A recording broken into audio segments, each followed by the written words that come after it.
En Tecash, el secretario de Desarrollo Rural del Estado, Jorge Díaz Loesa, inició la distribución de 280 toneladas de semilla de soya certificada para activar más de 7,000 hectáreas a beneficio de 700 productores del Cono Sur ante el inicio de la temporada de lluvias para que obtengan mejores resultados en la siembra de los cultivos.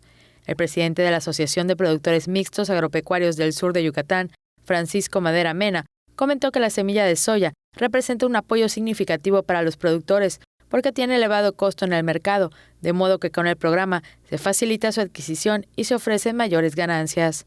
Por otro lado, Díaz Loesa también entregó 700 costales de fertilizantes a 500 productores de Chichimilá y Tixcacalcupul para producir y fortalecer la tierra. El funcionario expuso que con la entrega de fertilizantes se amplía la oportunidad a los agricultores de asegurar la buena producción, en especial porque con el inicio de las lluvias y de las siembras, los productores demandan el fertilizante que se está entregando a tiempo. Teleyucatán te informa.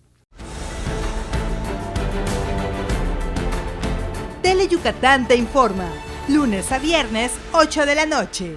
Síguenos.